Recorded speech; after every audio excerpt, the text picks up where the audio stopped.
a Trump supporter and continue to be a Trump supporter from the very beginning. And that's something that not everybody can say.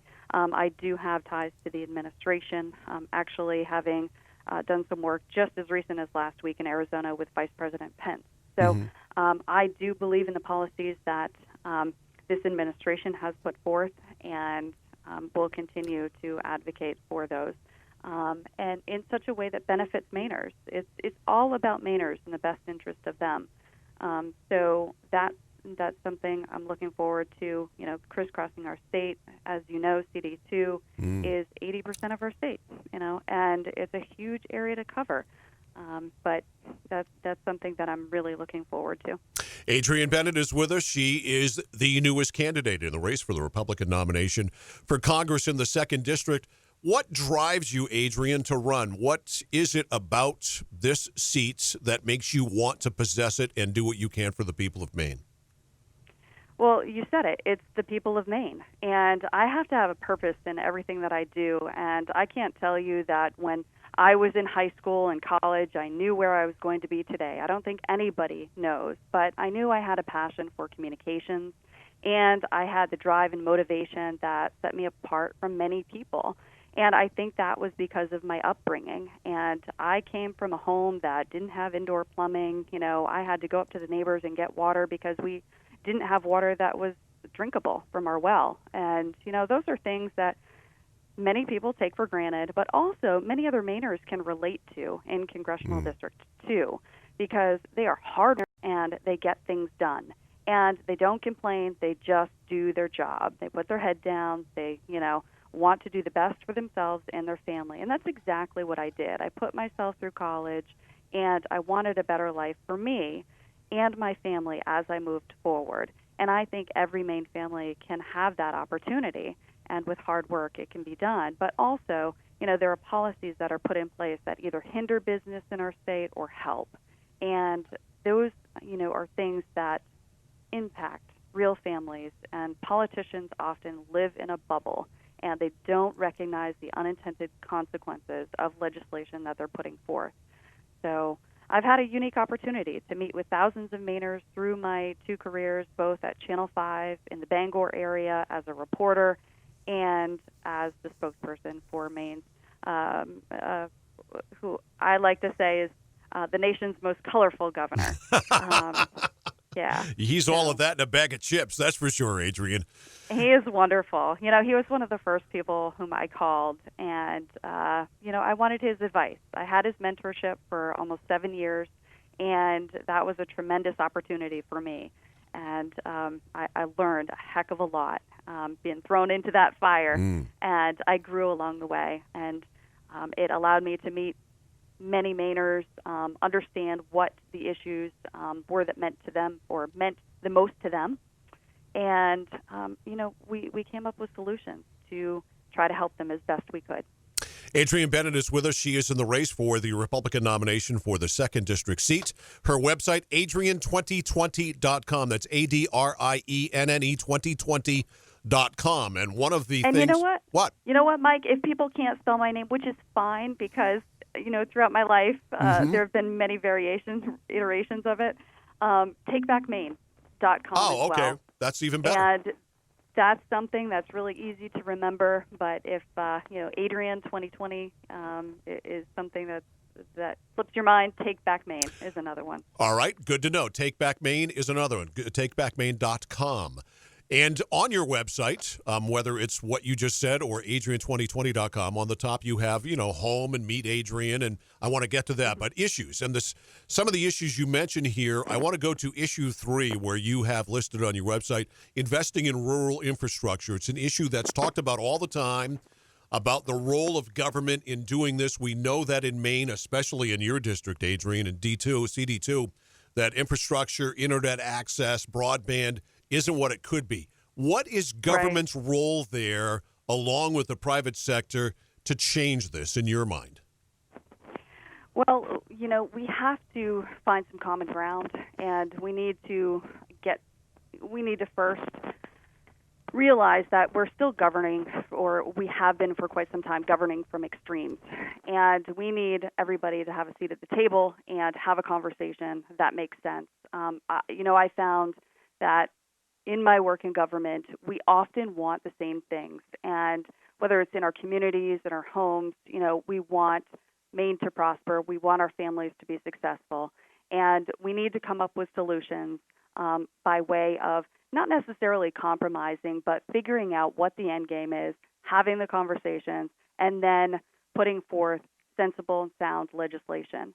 And one thing that I've been able to do throughout my career is adapt to situations. And, that's something that somebody, going to Congress, you are going to have to adapt quickly. It's a very intense atmosphere, and there's a lot of bureaucracy at the same time. Government is very slow, but we need to push the conversations. And that's something that I have experience doing as a proven communicator, and I'm going to do that. So, broadband, as you mentioned, a huge issue in rural Maine. We need to get up to speed on this. And so, there are ways and means that we can get the financial means to expand this, and we need an advocate. And so far, we haven't had one. Well, and to that end, the private sector needs to feel like not only can they make an investment here, but they can make an investment to make money, don't they? Sure. And that's huge. Private sector partnering up with government. That's something that the LePage administration was very keen on, and we were supportive of. So I think on a national level, we need to provide certainty to the business community. And right now, the economy is doing very well, the best we've seen it. And I don't see that changing. So giving the confidence, to our business leaders is going to be an important thing.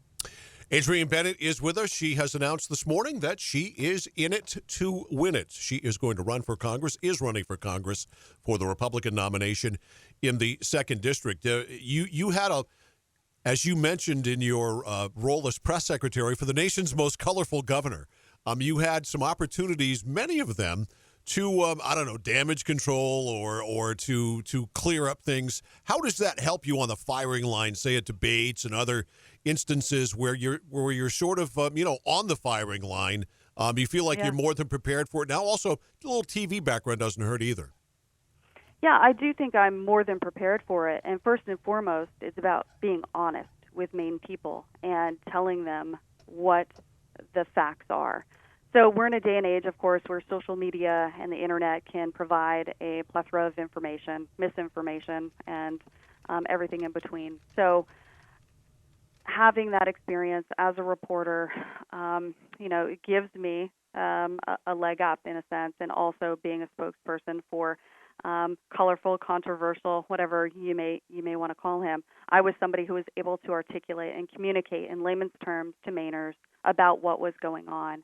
And I feel that I'm relatable to Mainers, and they want somebody whom they feel like is one of them, right? And growing up in Waldo County, rural Maine, Troy and Freedom, raising my family in Freedom, I am a Mainer, and it's something I take pride in, and I want to represent to the best of my ability. And having, those two careers in my background only help things. And I didn't realize this until I looked at your website under the Meet Adrienne part that you grew up with. Your mom was a single mom.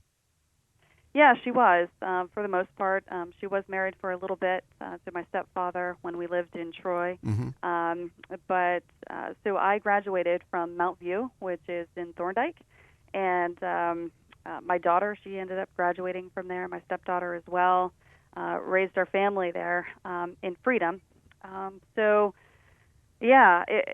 I grew up pretty tough on some meager means, and it's made me who I am, and it's made me a stronger person.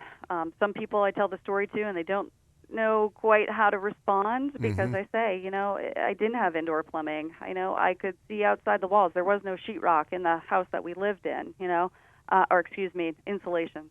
It was just a cabin, basically. Yeah. We had a wood stove. I cut the wood. I stacked it. We didn't have indoor plumbing, but it made me a stronger person.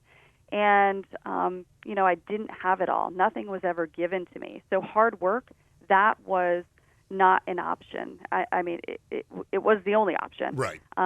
It's all I had to do. So, it's many Mainers, they have drive, they've got motivation, and they just want to live their lives independently and, have government step out of the way and not interfere with their lives.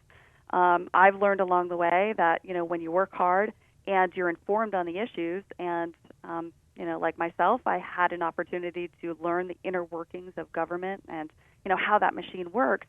If you've got all those tools, you can make a difference. But if you don't, then sometimes, I've got the tools to make this work. One last thing, Adrienne. My friend John James just texted me and said, tell her hello for me. So John wants me to say hello. So hello from John James.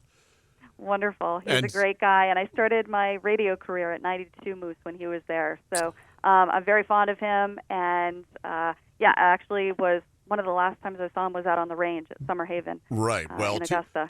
To that end, you'll be shocked where he has also asked me and prompted me to ask you about guns. I know you're a staunch defender of the Second Amendment. You're a gun owner and a member of the NRA. So talk about what you think needs to be done to further impact the Second Amendment and keep it right where it is. Yeah, we do need to keep it right where it is. And last night I had a conversation with a gentleman, and we were talking about gun rights and constitutional rights and basic rights. And the Second Amendment is a basic right. It's our constitutional right. And that is what is at stake right now. And that conversation we're having here in Maine, across the nation, is one that could fundamentally change our rights. And that's something that I will stand for as a gun owner, as an NRA member, and I take it very seriously. We had some legislation passed during the last session here in Maine on red flag laws, and that's something that we need to have a broader conversation about as well, because it's not about the inanimate object or the gun. It is about people. And when we really drill down and talk about this issue, we need to get into the conversation about mental illness and how we can better take care of our people first.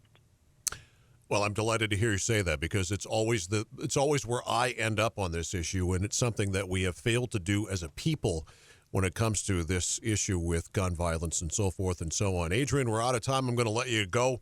I really appreciate you coming on and making your announcement here this morning. You're welcome here anytime, and best of luck in the campaign. I know we'll talk to you down the line. Thank you so much. It's the first of many times, I'm sure, Mike. Thanks, Adrienne. Appreciate it. Bye-bye. Bye. Adrienne Bennett, officially in the race for the 2nd District. Interesting candidates. Very articulate, sharp, knows the issues. I think she does anyway.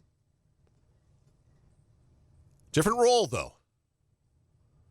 It's one thing to be the mouthpiece. It's another thing to be your own.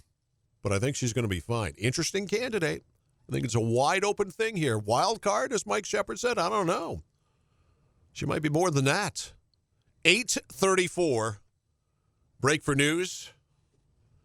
Come back and we'll chat about this next. It's the Mike Violette Show, Legacy 1160, WSKW.